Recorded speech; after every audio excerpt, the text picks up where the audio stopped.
Assalamualaikum warahmatullahi wabarakatuh. Nama saya Aris Menandar dan ini teman-teman saya. Kenalkan, nama saya Wahyu Ardianto. Kenalkan, nama saya Muhammad Mukhlasin dan Mabruri.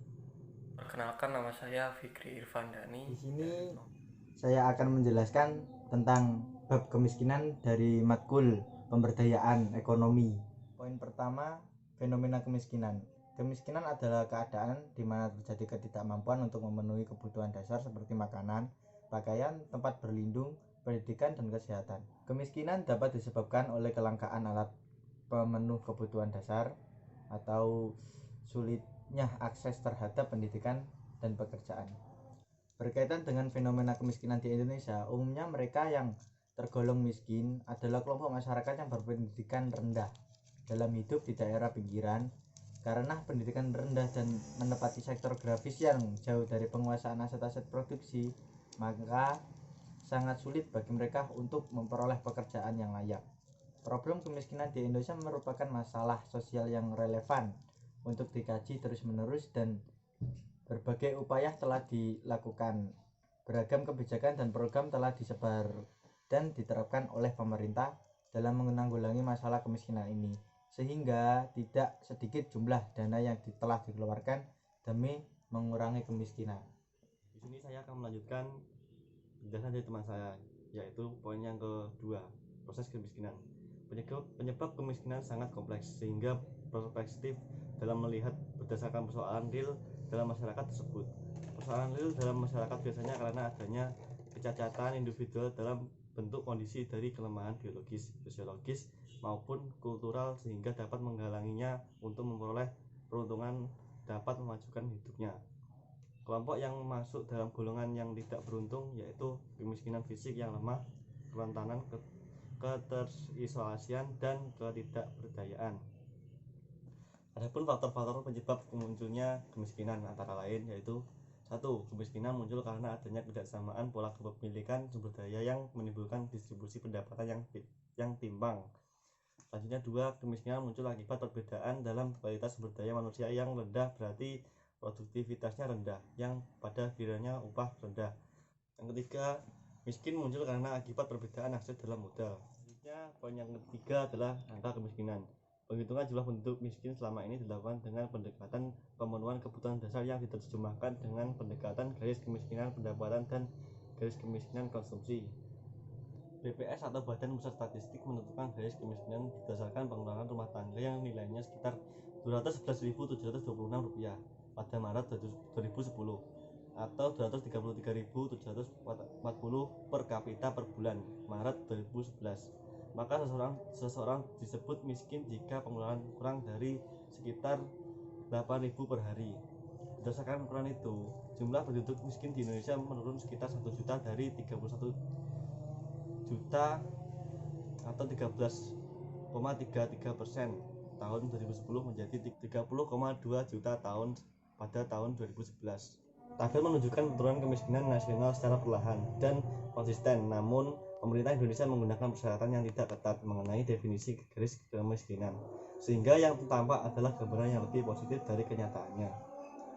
Dalam satu dekade terakhir, kemiskinan di Indonesia cenderung menurun secara gradual dari 24% pada tahun 1999 menjadi 15% pada tahun 2009 dan 13,36% tahun 2010 dan diperkirakan sekitar 12,5% pada tahun 2011. Laju penurunan angka kemiskinan di Indonesia rata-rata 0,9% per tahun selama 10 tahun terakhir.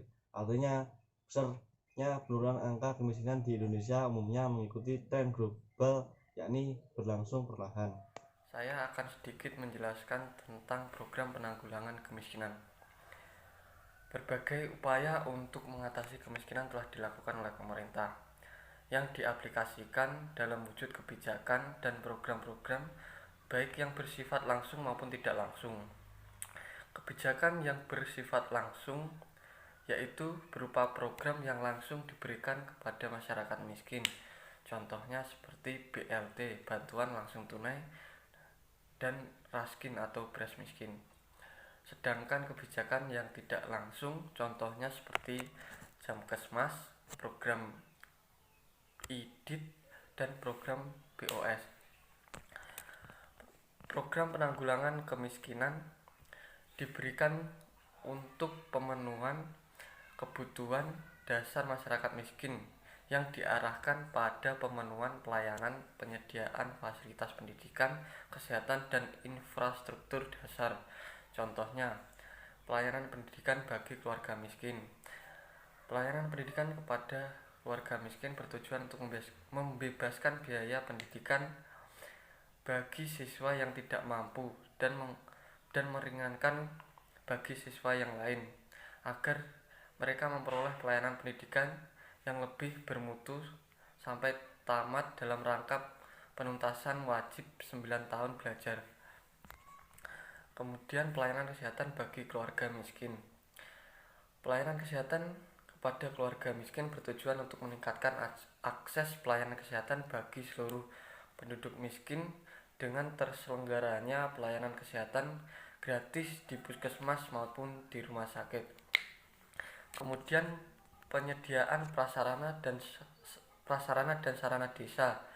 Penyediaan prasarana dan sarana desa dilakukan di daerah yang dikategorikan banyak penduduk miskinnya, yang dilakukan dengan tujuan memberikan lapangan pekerjaan dan memperluas lapangan usaha kepada keluarga miskin. Kemudian beberapa program-program pemerintah dalam menanggulangi kemiskinan di Indonesia. Pertama, anggaran untuk program-program yang berkaitan langsung maupun tidak langsung dengan penanggulangan kemiskinan dan pengangguran dilaksanakan dengan pendekatan pemberdayaan berbasis komunitas dan kegiatan padat karya. Kemudian mendorong APBD provinsi, kabupaten, kota pada tahun-tahun selanjutnya untuk meningkatkan anggaran bagi penanggulangan kemiskinan. Kemudian program-program yang sejak dulu sudah ada, contohnya seperti Dana Bos, Raskin, BLT, dan asuransi miskin.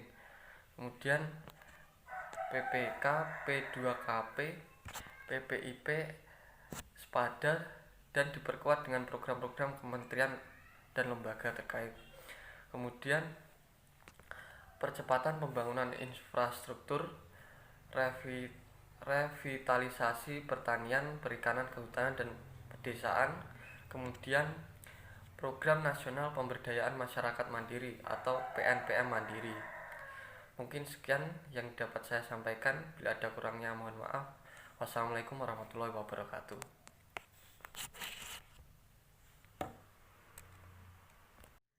Di sini saya akan melanjutkan penjelasan dari teman saya, yaitu poin kelima, kemiskinan di perkotaan. Kemiskinan merupakan salah satu permasalahan perkotaan yang terjadi akibat urbanisasi dan semakin diperparah oleh fragmentasi perkotaan. Hal ini terkait dengan peningkatan kebutuhan-kebutuhan yang muncul sebagai konsekuensi dari proses urbanisasi yang terjadi, seperti kebutuhan penciptaan lapangan pekerjaan, kebutuhan pemenuhan fasilitas-fasilitas perkotaan, baik yang berupa fasilitas perumahan, fasilitas ekonomi, dan fasilitas-fasilitas penunjangannya. Pembangunan dan perbaikan kota di Indonesia pada umumnya masih dipecahkan melalui cara berpikir dan bertindak tradisional dan konvensional, atau boleh dikatakan sistematis, yaitu pembangunan atau perbaikan dilakukan apabila timbul masalah atau kerusakan saja. Yang keenam, kemiskinan di pedesaan.